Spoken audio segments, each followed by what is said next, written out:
नमस्कार मुनुस किचन को आपन को अनेक अनेक स्वागत। आज आम गोटे देसी स्टाइल गाँ मानकर जमी गोटे चिंगुड़ी झोल करती नाली चिंगुड़ी झोल से भाई गोटे चिंगुड़ी झोल तैयारी करवा शिखा। तो फास्ट मुझे 500 ग्राम चिंगुड़ी नहीं जाइए। चिंगुड़ी को भल भाव परिष्कार करके धोईदेली। धोई सारापर से गोटे चामच लुण, गोटे चामच हल्दी आ फाड़े लेंबूर रस ताकू देकी ताकू भल भाव गोलैकी 10-15 मिनट रखिदेली। एबे आमे गोटे मसला पेस्ट तैयारी करवा। गाँ मानक जमी सब गोटा मसला यूज करती, किसी गुंड मसला यूज करती। मुझे सेमती कौन करना कि गोटा धनिया 2 चामच, गोटा जीरा 2 चामच, से 8-10 कोला रसुण, 1 इंचर अदा, 2टा सुखिला लंका ताकू देकी ताकू भल भाव फाइन पेस्ट गोटे करदेली। शिल तो मो पाखे ना से मुझे कौन कली ना ग्राइंडर ताकू बाटिदेली। शिଳରେ बाटिले आहरी टेस्ट लगे। टमाटो 2टा ने भलक ग्राइंडिंग करदे। एबे आलू 2-3टा नहीं एमती लंबा लंबा कर काटी देछि।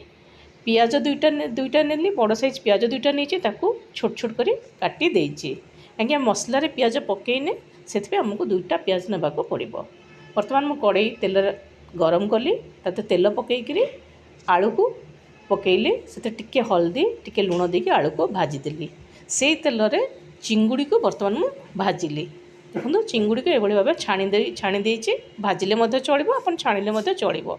बर्तमान आमर चिंगुड़ी भजा प्रस्तुत हो गला। सब चिंगुड़ी भाजी नहीं। देखंतु एमती चिंगुड़ी भाजी नहीं। एबे मु कड़े तेल गरम कली, सब गोटा मसला, गोटे तेजपत्र, किसी अलैच, 2-4टा गोलमरिच आ लवंग 2-4टा, गोटा मसला से पकईदेली।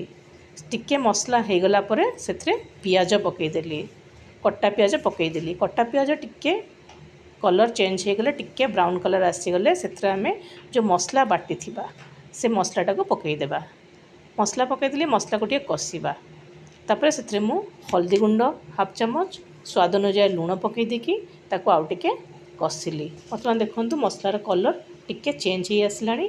एबे जो टमाटो प्यूरी करथिले, टमाटो को बाटिथिले ताको पकईदेबा। ताको पकईकी आउ टिके ताको भल भाव मु गोलई देली।